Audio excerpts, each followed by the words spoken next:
Court is now in session. Today's case involves a mother who traded her son's happiness for a temporary fix and ended up losing it all. You're the jury today. Listen to her confession, look at the evidence of her downfall, and let me know your verdict in the comments. Can a mother ever be forgiven for this? Let's dive in. They say addiction is a disease, but to me, it felt like a hungry ghost that lived in my stomach. It didn't care about my past as a dental assistant. It didn't care that I used to be the mom who baked cupcakes for the school bake sale. All it cared about was the burn in the back of my throat and the way the world stopped spinning so fast once I had that first glass of the day. My name is Sarah, and I am the villain of this story. I know what the internet says about me. I know what my son, Leo, thinks of me. But before you judge me, I want you to understand how I got to the point where I was willing to sell my own flesh and blood's happiness for $200. It started slowly. A glass of wine to take the edge off after a long day at the clinic. Then two. Then a bottle. When I lost my job 3 years ago, the edge was suddenly everywhere.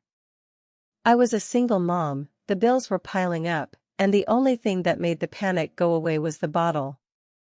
I didn't mean to stop being a mother. I just forgot how to be one. Leo was a good kid.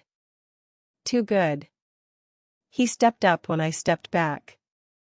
He started working at the grocery store, and in my twisted, alcohol-soaked brain, I told myself he was doing it because he loved me. I convinced myself that we were a team. But deep down, I knew the truth, he was surviving me. 6 months ago, Leo started talking about a PlayStation 5. He worked extra shifts. He'd come home exhausted, his uniform smelling like stale produce, and he'd sit at the table counting his crumpled 5s and 10s. I'd watch him from the couch, my glass hidden behind a throw pillow, and I felt a flicker of resentment. Why was he saving for a toy when I was struggling just to keep my head level? When he finally brought that box home, he was glowing. I hadn't seen him that happy since he was a little boy. He set it up in his room, and for a few days, the house was quiet. No more lectures from him about my drinking, no more disappointed looks. He was in his world, and I was in mine. But then, the money ran out. It always runs out. I had spent the rent money on a stockpile that only lasted 4 days. The electricity warning was in the mail. My head was pounding, that familiar, terrifying throb that told me I needed a drink or the shaking would start. I looked in my purse, $3 and a gum wrapper. I walked into Leo's room while he was at work. The room was clean, cleaner than the rest of the house. The PlayStation sat there, sleek and white and expensive. I told myself I was doing it for us. I told myself that if I sold it, I could pay the electric bill and get what I needed to stop the shaking. I promised myself I'd buy it back next month. That's the lie every addict tells themselves, next month will be different. I unplugged the cables. My hands were trembling.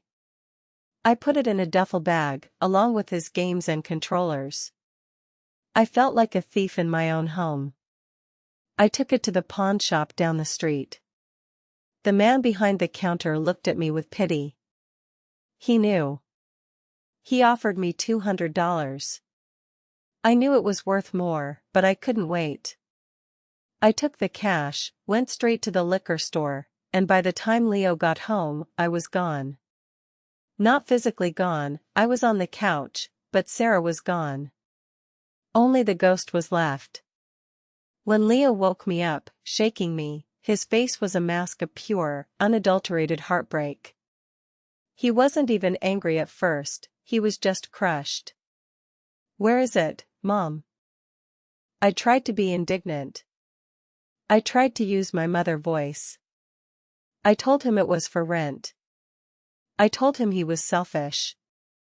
I said the words, but even through the fog, I saw the light go out in his eyes.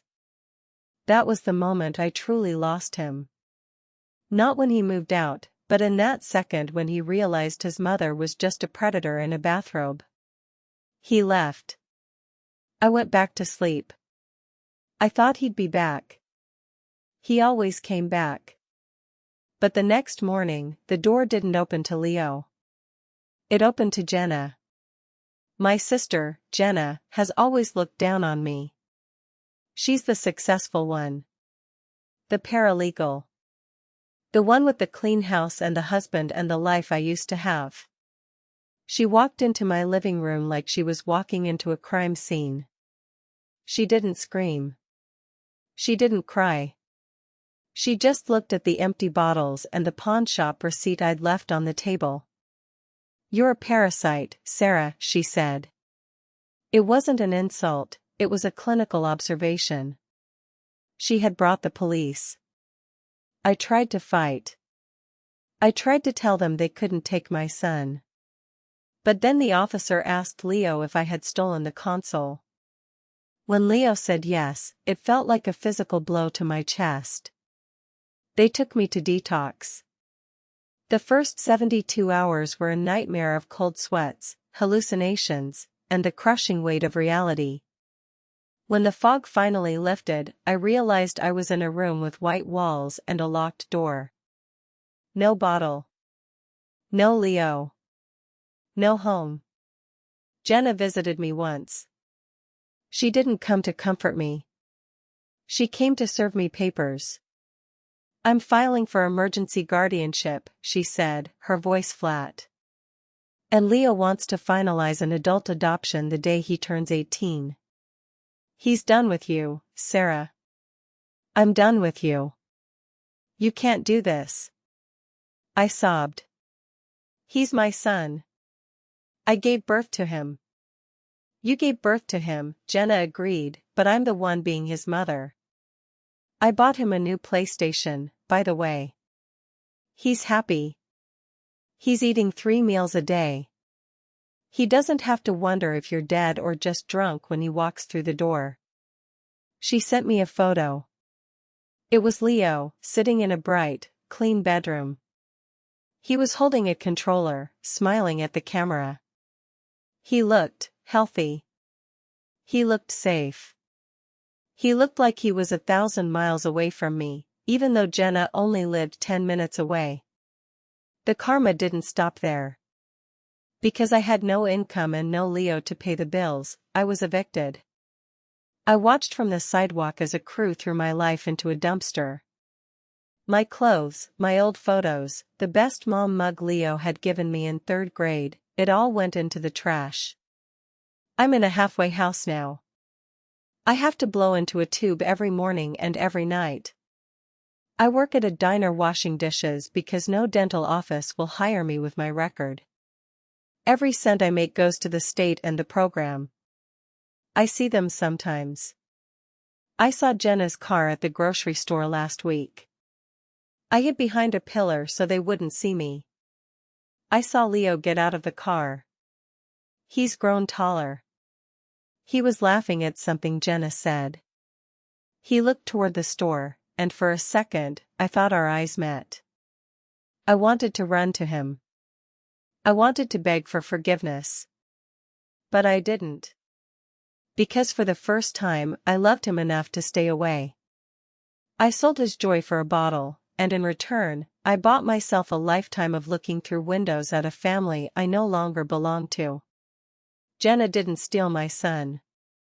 I threw him away, and she was the one who caught him. So, jury, am I the monster everyone says I am?